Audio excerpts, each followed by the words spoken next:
بسم الله الرحمن الرحيم. الحمد لله رب العالمين، والصلاة والسلام على أشرف الأنبياء والمرسلين محمد بن عبد الله الأمين وعلى من تبعهم بإحسان إلى يوم الدين. أما بعد، قال الله تبارك وتعالى: ادعوا ربكم تضرعا وخفية إنه لا يحب المعتدين. وقال النبي صلى الله عليه وسلم: الدعاء هو الإبادة. بسم الله الرحمن الرحيم. رب اشرح لي صدري ويسر لي أمري واحلل عقدة من لساني يفقه قولي. ربي زدني علما، ربي زدني علما، ربی زدنی علما. محترم سامعین، آج الحمدللہ ہم تمام 21ویں رات رمضان المبارک کی گزار رہے ہیں، اللہ تبارک و تعالیٰ کے قریب ہو رہے ہیں. اسی مناسبت سے میں کچھ آپ سے گفتگو کرنا چاہتا ہوں. جس موضوع پر میں گفتگو کرنا چاہتا ہوں وہ ہے دعا، جو کہ ہم اپنی ضرورت سمجھتے ہیں اور ہم اس کو ضرورت نہیں سمجھتے ہیں. تو سب سے پہلے اللہ تبارک و تعالیٰ نے فرمایا: ادعوا ربکم تضرعا وخفیا. اللہ تبارک و تعالیٰ اس آیت میں دو ایسی مثبت صفات کا ذکر کیا ہے جس کو ہمیں کرنا چاہیے، اور ایک ایسی صفت جس سے ہم کو اجتناب کرنا چاہیے. اور اللہ تبارک و تعالیٰ نے اس آیت کے شروع میں ہی کہا: ادعوا ربکم، تم اللہ تبارک و تعالیٰ سے دعا کرو. اللہ تبارک و تعالیٰ حکم دے رہا ہے کہ تم اس اللہ تبارک و تعالیٰ سے مانگو. ادعوا ربکم تضرعا وخفیا انہ لا يحب المعتدین. اللہ تبارک و تعالیٰ نے جو دو مثبت صفات کا تذکرہ کیا ہے اس آیت میں، وہ یہ ہے تضرعا وخفیا. اس کا مطلب یہ ہے کہ اللہ تبارک و تعالیٰ سے جب بھی ہم مانگنے کے لیے بیٹھتے ہیں، جب بھی ہم اپنی ضرورت اللہ تبارک و تعالیٰ کے سامنے رکھتے ہیں، جب ہم اپنی کسی پسندیدہ چیز کو مانگتے ہیں، اپنی مصیبت کو دور کرنا چاہتے ہیں، تو اس وقت اللہ تبارک و تعالیٰ کہتا ہے تضرعا وخفیا کہ بندے کو چاہیے کہ وہ گڑ گڑائے، عاجزی کے ساتھ، انکساری کے ساتھ اللہ تبارک و تعالیٰ سے مانگے، اللہ تبارک و تعالیٰ سے مانگے، گڑ گڑائے، اور خفیہ اور چھپے ہوئے. اس کا مطلب یہ ہے کہ آپ تمام جو لوگ موجود ہیں، ایسا نہیں کہ آپ تمام کے سامنے گڑ گڑائیں اور مانگیں. اس کا مطلب یہ ہے کہ آپ رات میں اٹھیں، تنہائی میں اللہ تبارک و تعالیٰ سے مانگیں، گڑ گڑائیں. اس سے تکبر نہیں آتا. جب آپ اللہ تبارک و تعالیٰ سے مانگتے ہیں، تمام لوگ موجود ہوتے ہیں، آپ گڑ گڑاتے ہیں، اس میں کچھ کہیں نہ کہیں تکبر پایا جاتا ہے. اسی لیے اللہ تبارک و تعالیٰ کہتا ہے خفیہ طور پر ہمیں اللہ تبارک و تعالیٰ سے مانگنا چاہیے، اسی لیے کہ کوئی نہ دیکھے، صرف آپ اور آپ کا رب یہ دونوں موجود ہوں، اور آپ اپنے رب سے مخاطب ہیں، اور آپ جو بھی مانگے اللہ تبارک و تعالیٰ اسے دیں. میں ایک چھوٹی مثال دیتا ہوں کہ آپ گڑ گڑاتے ہیں، اللہ تبارک و تعالیٰ سے گڑ گڑاتے ہیں، جس طرح ایک چھوٹا بچہ اپنی ضد کو پوری کرنے کے لیے اپنی ماں سے گڑ گڑا کر مانگتا ہے اور اپنی بات منوا کر رہتا ہے، اور ماں اس بچے کی ضد کو پوری کرتی ہے. اسی طرح ہم بھی اللہ تبارک و تعالیٰ سے گڑ گڑانا چاہیے جب تک ہم اپنی التجا اللہ تبارک و تعالیٰ سے نہ پالیں. حاضرین، اور گڑ گڑانے کا مطلب یہ نہیں کہ ہم زور زور سے چیخیں، زور زور سے نوحہ خوانی کریں. ایک حدیث میں آتا ہے ابو موسیٰ اشعری رضی اللہ عنہ سفر میں جا رہے ہیں. بعض لوگ سفر میں اللہ تبارک و تعالیٰ سے زور زور سے مانگ رہے ہیں، گڑ گڑا رہے ہیں، چیخ رہے ہیں، چلا رہے ہیں۔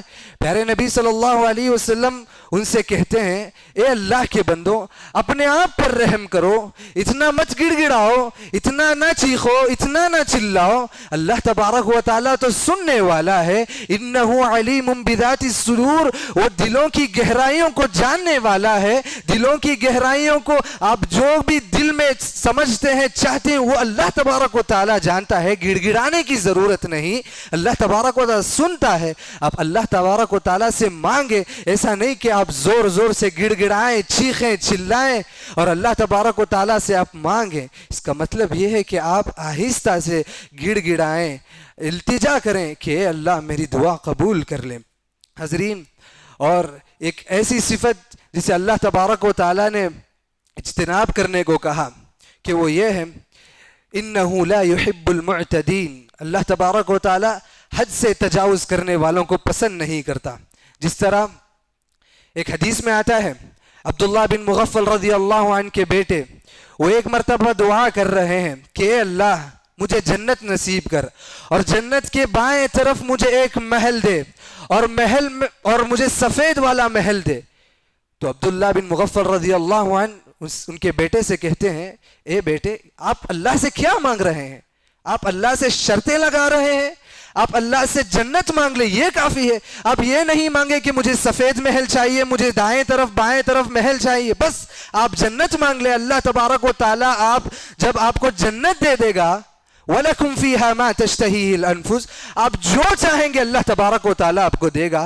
آپ کا نفس، آپ جو چاہیں گے، آپ صرف تصور کریں گے، اللہ تبارک و تعالیٰ آپ کے سامنے پیش کر دے گا۔ بس آپ جنت مانگے، یہ نہیں کہ آپ دائیں طرف مجھے جنت محل دیں، مجھے سفید دیں، ہرا دیں، لال دیں، بس آپ جنت مانگے، اللہ تبارک و تعالیٰ آپ کو دے دے گا، نواز دے گا۔ اور اللہ تبارک و تعالیٰ کا یہ قانون بھی رہا ہے کہ اللہ تبارک و تعالیٰ جو بندہ جو مانگتا ہے، اللہ تبارک و تعالیٰ اسے دے کر رہتا ہے۔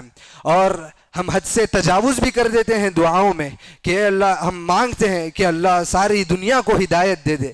کیسے اللہ تبارک و تعالیٰ ساری دنیا کو ہدایت دے سکتا ہے؟ اللہ کا یہ قانون ہے۔ آدم کو پیدا کرنے کے بعد سے آج تک حق تھا اور حق ہے اور حق رہے گا، اور باطل تھا، باطل ہے اور باطل رہے گا، اور قیامت کے دن حق اور باطل کے درمیان فیصلہ بھی ہوگا۔ اور اس کا مطلب یہ ہے کہ حق بھی رہے گا اور باطل بھی رہے گا۔ اسی دعاؤں سے اللہ تبارک و تعالیٰ کہتا ہے کہ حد سے تجاوز نہ کریں، بس جو چاہیں وہ اللہ تبارک و تعالیٰ سے مانگیں۔ حاضرین، اللہ تبارک و تعالیٰ سننے والا ہے، اللہ تبارک و تعالیٰ ہر چیز کا قادر ہے، وہ بے نیاز ہے۔ آپ جو مانگیں وہ اللہ تبارک و تعالیٰ آپ کو دینے والا ہے۔ اور آپ جب بھی اللہ تبارک و تعالیٰ سے مانگتے ہیں تو اللہ تبارک و تعالیٰ کے پاس 3 انداز ہوتے ہیں دعا قبول کرنے کے۔ پہلا طریقہ یہ ہے، پہلا انداز یہ ہے کہ بندہ جب اللہ سے مانگتا ہے تو فوری اللہ تبارک و تعالیٰ اس کی دعا کو قبول کرتا ہے۔ بندہ کہتا ہے، یا اللہ میں اس مصیبت میں مبتلا ہوں، مجھے فوری اس مصیبت سے نجات دے، تو فوری اللہ تبارک و تعالیٰ اس کی دعا کو قبول کرتا ہے۔ یہ ہوا پہلا طریقہ۔ دوسرا طریقہ یہ ہے کہ بندہ جب اللہ تبارک و تعالیٰ سے مانگتا ہے مگر اللہ تبارک و تعالیٰ اس کی دعا کو قبول نہیں کرتا، کیوں؟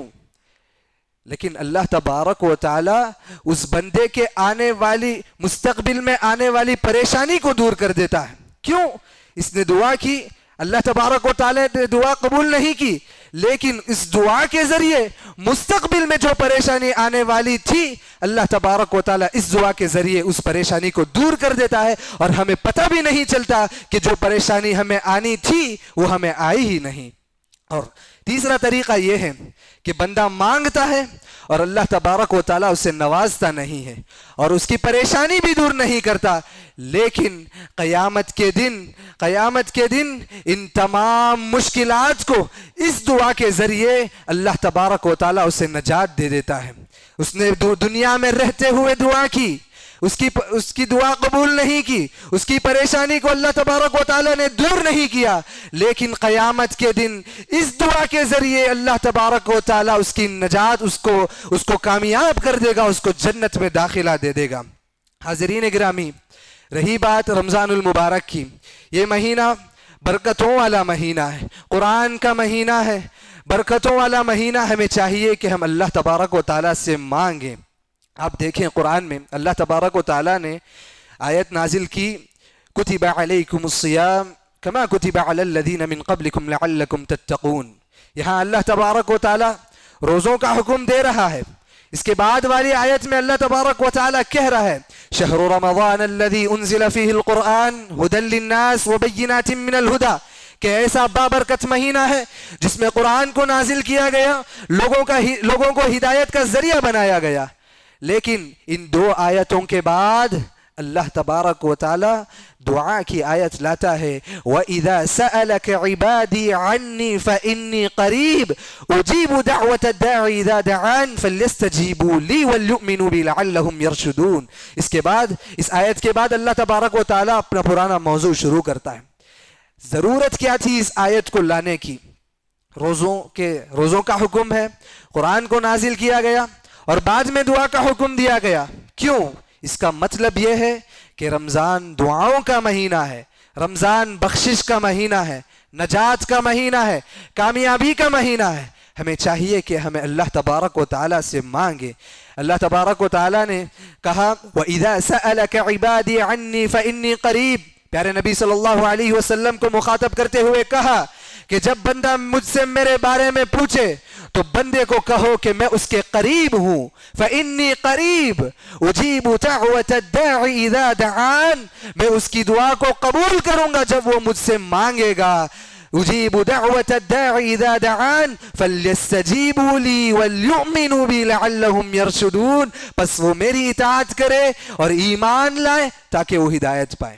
اللہ تبارک و تعالیٰ نے شرط بھی رکھی ہے دعا کو قبول کرنے کے لیے. اس لیے رمضان کا مہینہ ہے، ہمیں چاہیے کہ ہمیں اللہ تبارک و تعالیٰ سے مانگنا ہے. اور اللہ تبارک و تعالیٰ نے شرط رکھی ہے اجیب دعوت الداعی اذا دعان فلیستجیبوا لی، کہ وہ میری اطاعت کرے، متقی بنے، پرہیزگار بنے، نیکیوں میں مسابقت کرے، نیکیوں میں آگے بڑھے، نافرمانی اللہ تبارک و تعالیٰ کی نہ کریں. تب اللہ تبارک و تعالیٰ دعا کو قبول کرے گا. وَلْيُؤْمِنُوا بِي، اور اللہ پر ایمان لانا بھی ضروری ہے، اس لیے کہ یہ شرط ہے. اللہ تبارک و تعالیٰ یہ شرط کہہ رہا ہے کہ تم متقی بنو، میری اطاعت کرو، مجھ پر ایمان لاؤ، تب جا کر اللہ تبارک و تعالیٰ تمہیں راہ راست پر لائے گا. حاضرین، انبیاء اکرام رضوان اللہ علیہم اجمعین، ان کی دعا اللہ تبارک و تعالیٰ نے کیوں قبول کیا؟ کیوں؟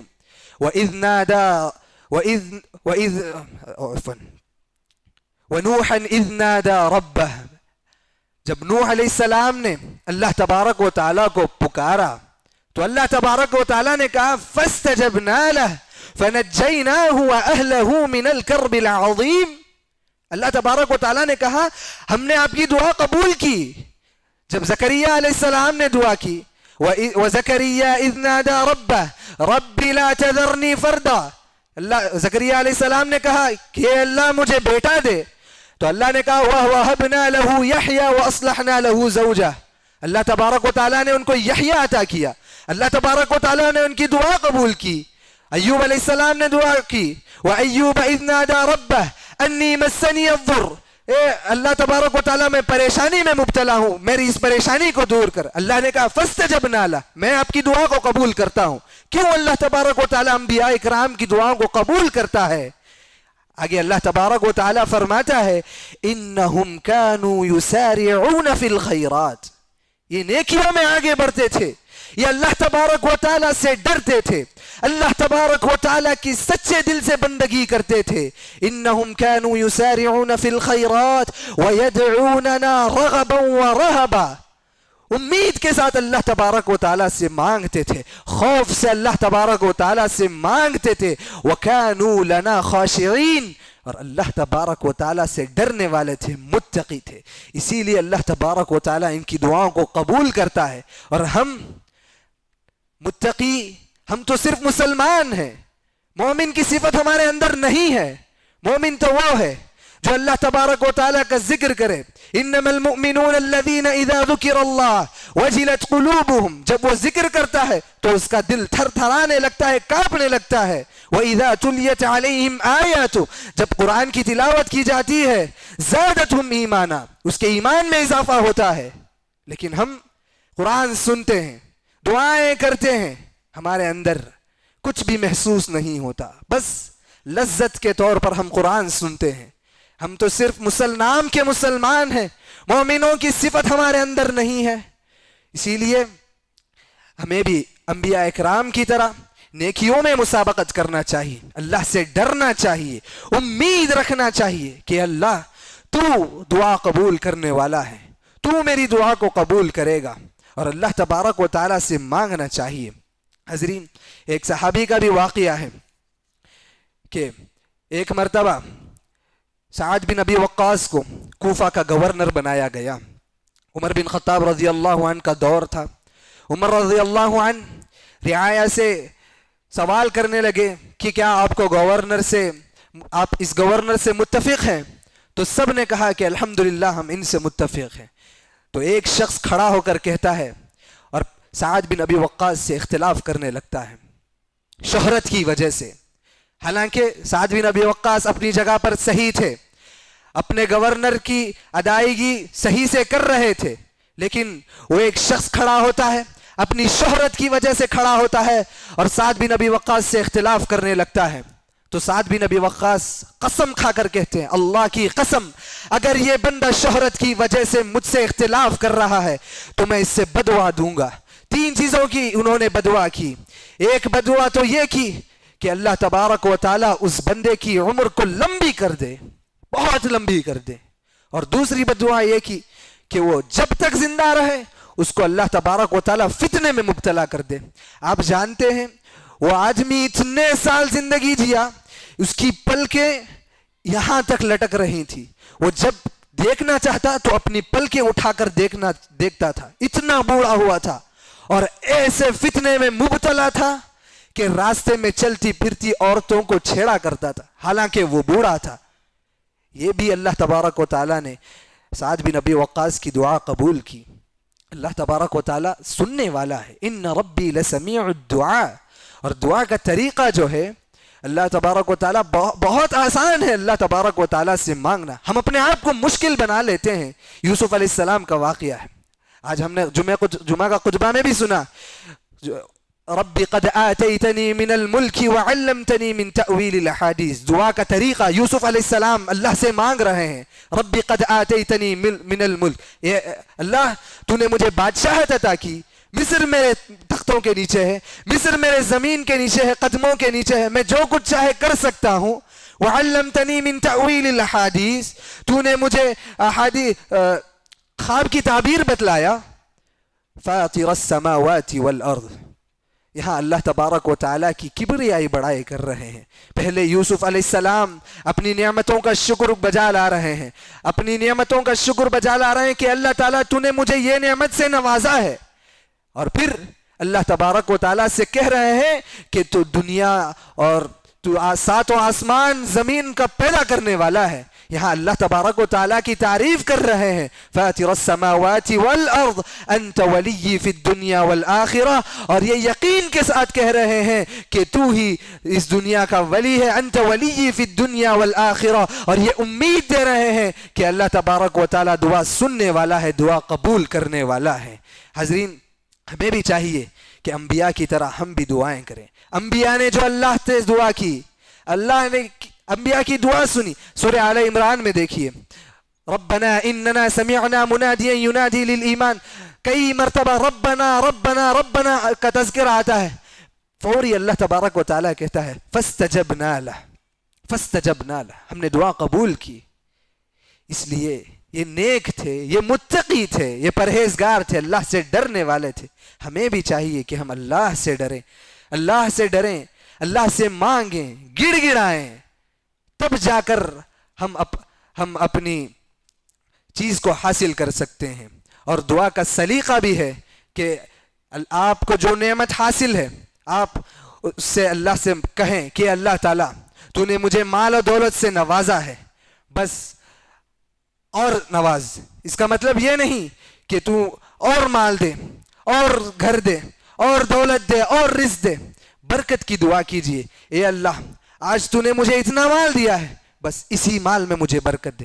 آج تو نے مجھے اتنا کھلایا ہے, بس اسی کھانے میں مجھے برکت دے. میرے اولاد میں برکت دے, میرے مال میں برکت دے, میرے گھر میں برکت دے. ہرس نہ کریں کہ مجھے اور مال دیں اور اولاد دیں اور گھر دیں اور دولت دیں, یہ ضروری نہیں. بس برکت کی دعا کریں. آپ برکت کو نہیں جانتے, اللہ کی برکت اتنی وسیع ہے, اتنی وسیع ہے کہ ایک مرتبہ جب اللہ تبارک و تعالی آپ پر برکتیں نازل کر دینا, اللہ اکبر, پریشان ہو جائیں گے, سمجھ نہیں آئے گا کہ یہ کہاں سے آیا, یہ کہاں سے آیا. برکت کی دعا کریں, برکت کی دعا کریں. حاضرین, بس انہی چند باتوں پہ میں اپنی بات کو ختم کرنا چاہتا ہوں. یہ رمضان کا بابرکت مہینہ ہے, اللہ سے مانگیں, مانگیں. جب تک ہم نہیں مانگیں گے اللہ دینے والا نہیں. اور جو بندہ اللہ سے نہیں مانگتا اللہ اس پر غصہ آتا ہے. من لم يسأل اللہ فلیغضب علیہ, حدیث ہے, پیارے نبی صلی اللہ علیہ وسلم کہہ رہے ہیں, جو بندہ اللہ سے نہیں مانگتا اللہ اس پر غصہ ہوتا ہے. کیوں نہیں مانگتے, کیوں نہیں مانگتے؟ اٹھو اس سے پہلے کہ آپ کو اٹھایا جائے. آخر میں اللہ تبارک و تعالیٰ سے دعا ہے کہ اللہ تبارک و تعالیٰ جو بھی عبادت کر رہے ہیں اللہ تبارک و تعالیٰ اسے قبول فرمائے, اور جو بھی ہم مانگیں سچے دل سے مانگیں اور امید کے ساتھ ہم اللہ تبارک و تعالیٰ سے مانگنے کی توفیق عطا کریں. آمین. جو بھی پریشانیاں ہیں اللہ تبارک و تعالیٰ ان پریشانیوں کو دور کرے. آمین. وآخر دعوانا الحمد للہ رب العالمین.